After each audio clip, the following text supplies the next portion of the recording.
Jangan lupa untuk subscribe YouTube channel Metro TV News dan nyalakan notifikasinya.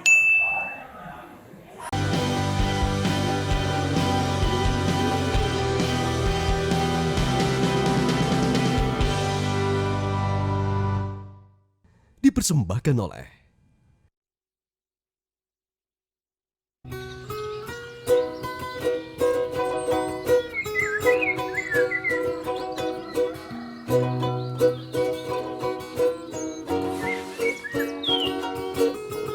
Indah sekali pemandangan dari Buntu Kepa pagi ini.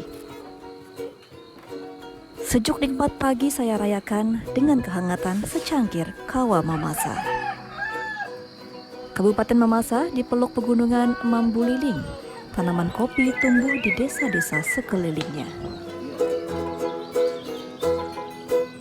Ada harta karun yang terpendam pada lekat hitam rasa Kawa Mamasa. Harta karun cerita, alam budaya, dan rasa.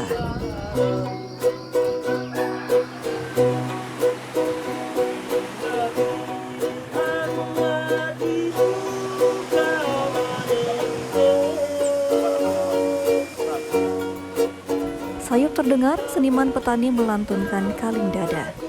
Syair dan nadanya mengantarkan saya menyelami negeri berselimut misteri kabut pagi.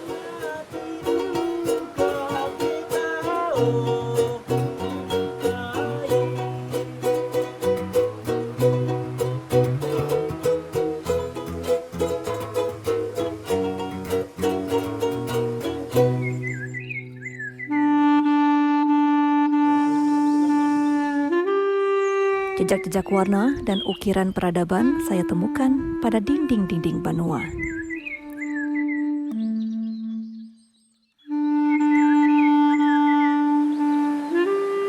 Puisi-puisi kehidupan mengalir dari sungai-sungai jernih menyapa canda bebatuan. Dari secangkir kopi ini, perjalanan saya berawal.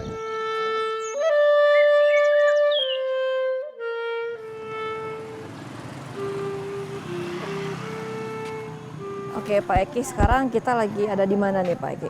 Ini adalah pasar tradisional Matande yang ada di Desa Matande, dan disinilah tempat transaksi masyarakat yang ada di sini untuk menjual segala tanaman pertanian. Berarti kalau hasil pertanian ada kopi juga dong Pak? Oh ada, pagi.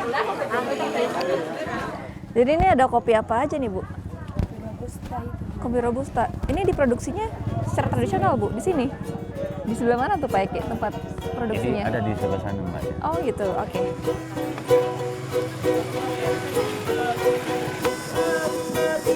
Jadi Mbak Gema itu tempat beli kopi itu. Itu di situ gudangnya? Ya, yang ini gudangnya Pak Yakub ini. Oh gitu. Yang Di Desa Matande, Pak Eki mengantarkan saya bertemu dengan Pak Yakob Tato, eksportir kopi Mamasa. Mari kita dengarkan kisah sukses petani kopi Mamasa dari petani muda ini. Halo siang, gimana kabar Anda? Siang Pak Yakob, saya Gema.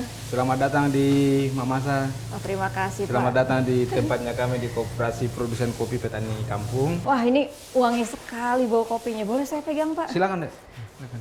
Ini kalau mau cium harus sebanyak ini Pak? Biar Ya, kecil. supaya aromanya lebih terasa kan. Oke, jenis-jenis kopi yang Pak Yakob punya apa aja? Kalau untuk kopi kan ada dua, Arabica dengan Robusta secara umum ya. Iya. Nah, kopi yang sementara dijemur ini proses full wash ini. Tahu. Jadi dia ini ceritanya deh kering full baru dikupas kulitnya. Beda lagi kan ada yang proses semi wash. Ini masih ada kulit-kulitnya? Iya masih ada kulitnya. Jadi nantinya kalau sudah dikupas jadinya begini. Tapi ini sementara belum kering ini. Kalau dia posisi kering ini putih dia. Ini jenis Arabica. Arabica. Arabica proses full wash.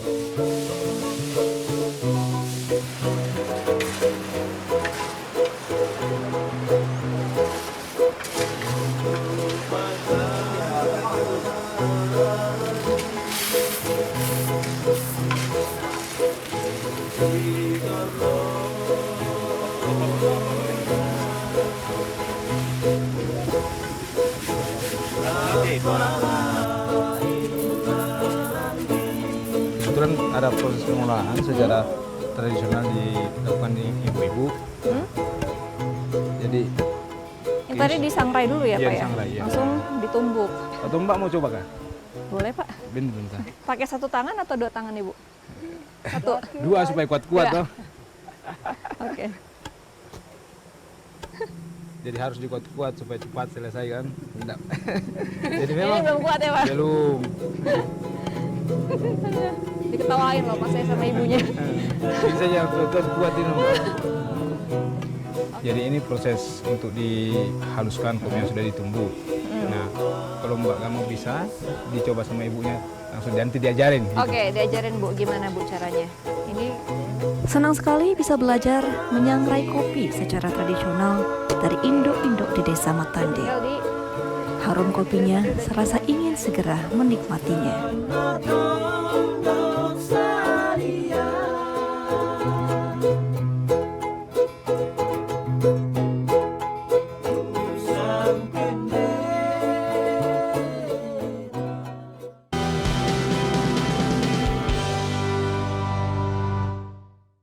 Dipersembahkan oleh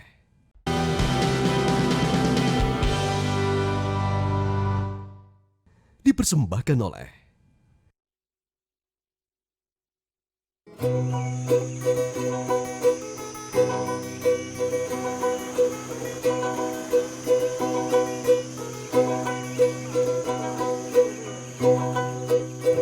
Jadi apa aja Pak yang dibutuhin dalam pembibitan dan penanaman dari kopi ini sampai bisa panen nanti?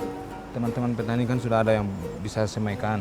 Nah ini akan didistribusikan juga ke teman-teman petani plasma ini kopinya nantinya. Jadi kita gratisan ke mereka supaya petani plasma ini lebih apa ya bisa mengedukasi bagaimana kopi dari Gayo dengan kopi yang lokal yang ada sekarang ini. Gitu. Kalau ini Arabica kan ya Pak? Ya Arabica. Ya. Bedanya kalau sama Robusta pohonnya? Kalau Robusta ini agak tebal, agak lebar daunnya dia. Oh gitu. Kalau Iya. Arabica lebih kecil kayak gini. Iya.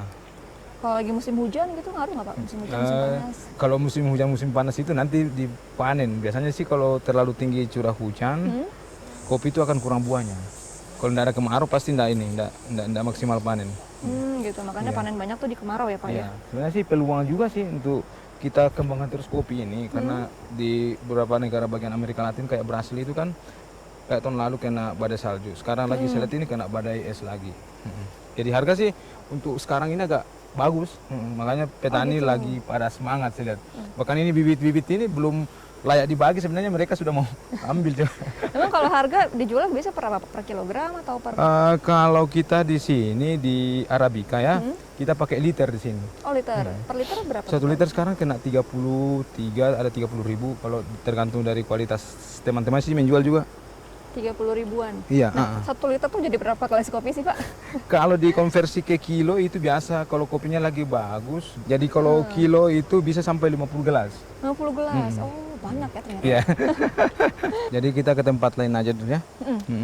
Nah ini saya sih pernah di Gayo. Nah kita ini bibit kopi ini kopi dari Gayo semua. Mau coba kita edukasi di sini. Apakah ada cocok dengan Mamasa daerah Mamasa? Untuk ini kopi? panahnya gitu Iya. ya? Oh. Karena kan kita lihat bahwa di Gayo ini panennya teman-teman bisa 2 kali dia dalam setahun. Nah kami di sini masih kayak 1 kali aja panen gitu. Oh, mau mengincar agar 2 kali panen juga. Iya.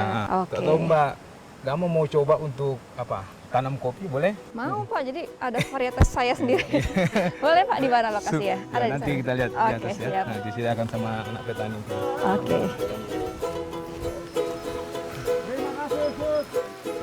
Senang sekali mendapatkan pengalaman menanam bibit kopi di kebun kopi Pak Yakob. Kata Pak Yakob, 2 tahun lagi bibit mungil ini sudah tumbuh menjadi besar dan berbuah.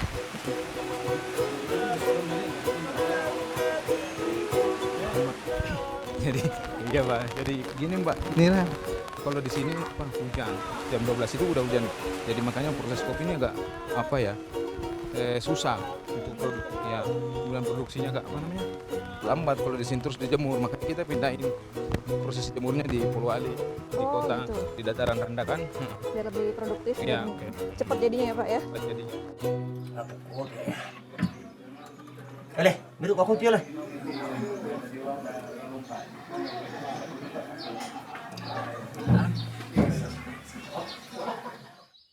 Dari pusat Kabupaten Mamasa, Desa Matande dapat ditempuh selama 2 jam. Desa Matande ini lebih dekat dengan pesisir Polewali. Dari Desa Matande, Polewali dapat ditempuh selama 1 jam. Di kota Polewali inilah gudang kopi Pak Yakob berada. Pak Yakob mengajak saya melihat-lihat kegiatan yang ada di sini. Pak Yakob, jadi untuk klasifikasi Arabica ini ada berapa banyak sebenarnya? Nah ini kita lihat ini posisinya di sini, ini adalah SCA punya Standard Specialty Coffee Arabica. Oke. Nah kita lihat bahwa di dalam sini ada gambar, ini ada specialty grade. Nah specialty grade ini Mbak, ini ada maksimal ini 5 cacat dari binnya. 5 cacat itu ada kayak biji ini apa? Ini iya, atau pecah, atau ada yang posisi Pecah juga nggak boleh ya? nggak boleh. Ada posisi kuku kambing aja nggak bisa lolos gitu. Kayak gini. Ini kayak model kuku kambing. Oke, agak lonjong gitu ya? Iya. Oke, Pak Yakob, kita sudah berada di gudang ini ya. Iya. Ini kegiatan di sini ada apa aja biasanya Pak Yakob? Nah di sini ada proses mulai dari penjemuran sampai sortir. Di sortir ini kita lihat akan dipisahkan biji-biji yang cacat dengan yang biji yang bagus. Oke, ini yang lagi disortir jenis? Ini Arabica. Jenis Arabica. Ya. Oke. Terus yang di sebelahnya ini Robusta. Oh, ini Robusta, ini iya, Arabica. Jadi kita pisahin jangan sampai ada baku campur 1-2 biji kan. Gitu. Oke, ini saya boleh nyobanya? Boleh? Enggak, Pak Yakob? Enggak apa-apa, enggak. Selamat. Diajar sama si mbaknya. Iya, selamat siang Mbak. Mbak, aku boleh diajarin ya cara nyortirnya gimana ngelihatnya. Oke, Mbak, coba. Ini contoh ya. Berarti ntar yang cacat aku taruh sini ya. Itu yang kayak gini ya. Ini cacat nih. Yang pecah-pecah. Ini merupakan pengalaman baru bagi saya.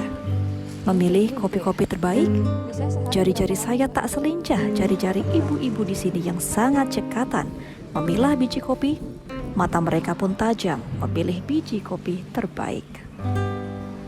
Oke Pak Yakob, tadi kita udah nyortir biji. Nah ini kan udah ada 2 nih di depan kita, ada Robusta, ada Arabica. Biasanya kalau Arabica yang ini panennya itu musimnya kapan? Panen rayanya? Kalau panen rayanya ini kopi untuk jenis Arabica ya, di posisi 678 sampai September lah masih ada. Nah puncak panen itu sini 7 lah, 7-8 itu betul-betul baras ini sih banyak. Sibuk ya? Iya sibuk itu sekali. Kenapa di tengah-tengah tahun kayak gitu Pak? Karena memang sih kita sih panennya di posisi bulan itu. Oke Pak Yakob, kemarin kan kita sudah ke kebun kopi juga ya. Kan kebun kopinya itu di Desa Matande, sedangkan gudangnya di Polewali Mandar. Apa sebenarnya alasan membuat gudangnya di Polewali Mandar, nggak di Matande kayak kemarin? Oh gitu ya. Kita buatnya gudang di sini karena mengingat bahwa di atas itu kan kita lihat saja kemarin kan baru jam 12 sudah hujan. Nah kalau kita mau untuk memproduksi kopi cepat dalam volume banyak juga harus kita butuh matahari yang bagus dan tingkat kelembaban juga kurang. Di sini kan sudah pantai dia kan. Jadi gitu. lebih kering ya? Ya, lebih cepat kering, prosesnya cepat gitu. Berarti kalau di sini pusat kegiatannya apa aja nih Pak di Polewali Mandar ini? Di sini ada proses pengeringan, terus proses sortasi dengan untuk pengiriman kan. Di sini lain juga transportasi sini kan lebih untuk kasih masuk kontainer. Lebih cepat.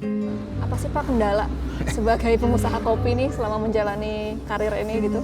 Kalau sih kendala sih banyak sekali. Terutama kita dapat kena tipu dari teman-teman buyer biasa juga. Terus di tingkat petani kita harus modali. Apalagi kita ini posisi plasma petani, kita harus pada posisi pacekliknya ini kita harus supply bahan-bahan pokoknya kayak beras, kebutuhan petani. Kita supply. Tapi kan sekarang buyer dari Pak Yakob ini sudah sampai internasional ya, ada ke Taiwan, ada ke Korea gitu. Apa mulanya bisa menjual ke Korea itu bagaimana Pak Yakob? Kalau awalnya itu ya dari teman ke sekarang. Bilang ada buyer ini yang bisa dilayani juga. Saya bilang gimana sistem bayarnya? Dia bilang sistem bayarnya pokoknya dimodalin dulu lah. Wah ini bayar bagus ini kalau dimodalin dulu. Artinya kan resiko di kita itu enggak ada gitu. Oh gitu, oke. Masuk spesifikasinya apa cocok mulai dari rasanya, terus mulai dari specialty grade-nya gitu. Nah, terus mereka cocok sih gitu. Oh cocok. Iya. Sampai sekarang berarti masih menjadi buyer setia di sana ya? Ya, jadi kita setiap tahunnya rutin kirimkan mereka. Oke Pak Yakob, kan tadi Pak Yakob bilang kalau pemerintah cukup membantu ya dengan memberikan alat-alat untuk para petani pengupas ceri. Tapi sejauh ini ada nggak sih Pak masukan yang ingin diberikan kepada pemerintah?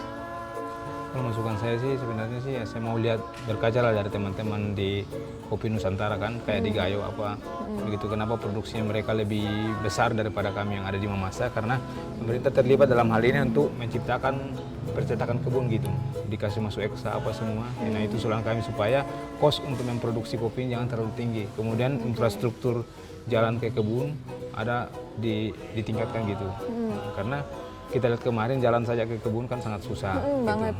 Ya. Nah itu, kemudian bantuan pupuk apa semua hasilnya harus rutin kan. Nah ini sekarang kan susah juga sih untuk bantuan-bantuan pupuk yang menyentuh sama teman-teman petani gitu. Gitu. Berarti memang tidak hanya difokuskan satu daerah saja ya bantuan Iya. pemerintah, tapi kan banyak daerah-daerah lain yang potensi kopinya masih banyak yang memasak begitu ya. Iya.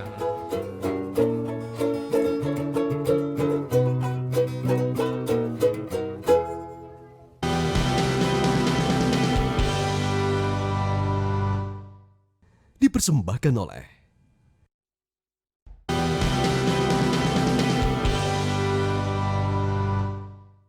Dipersembahkan oleh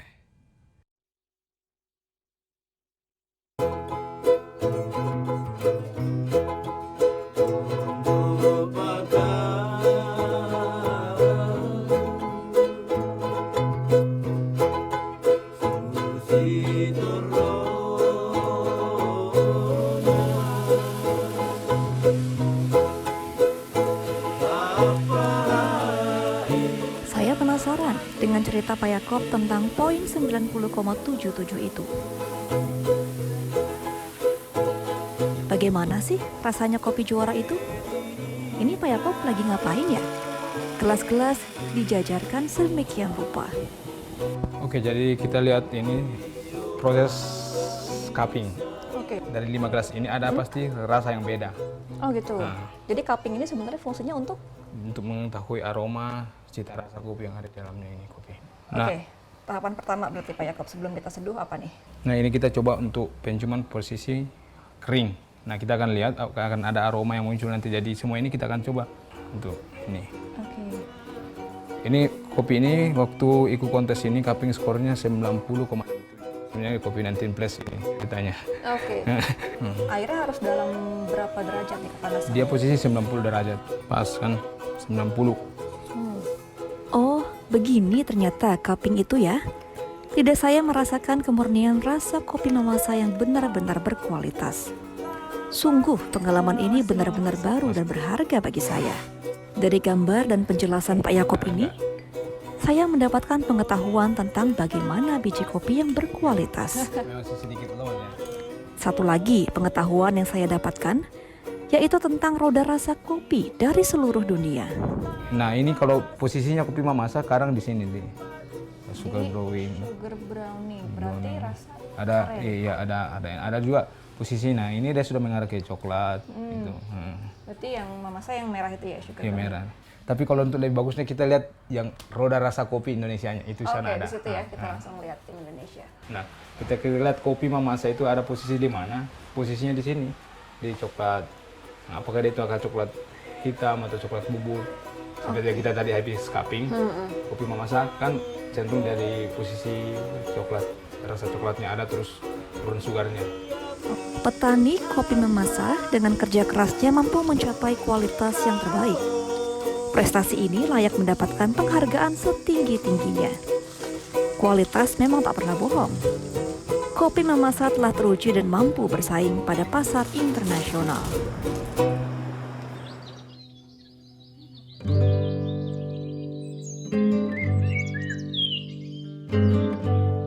Dari Mamasa yang berada di puncak gunung yang dingin hingga Polewali di pesisir yang panas, saya menemukan kelengkapan dari sebuah cerita kopi.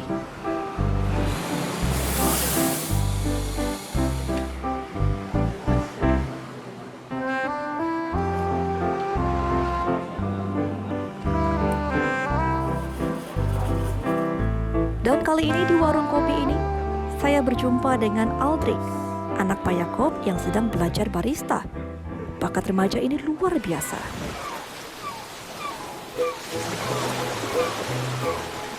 Kamu kan lagi belajar jadi barista nih. Sebenarnya cita-citamu jadi apa sih, Aldi? Jadi pengusaha kopi Kak. Kenapa tuh pengen jadi pengusaha kopi? Soalnya dari kecil udah terbiasa sih sama bapak, biasa diajak kemana-kemana gitu kalau mau kerjakan. Remaja Mamasa seusia Aldrik ini memunculkan harapan baru, meneruskan legasi kualitas kopi Mamasa untuk kualitas masa depan yang lebih baik. Semoga semesta senantiasa mendukung. Terima kasih semesta Sulawesi atas pelajaran yang indah ini.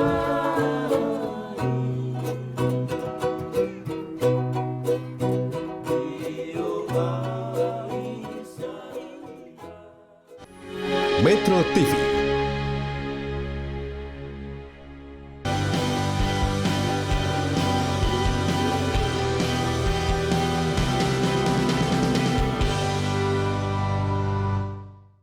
Dipersembahkan oleh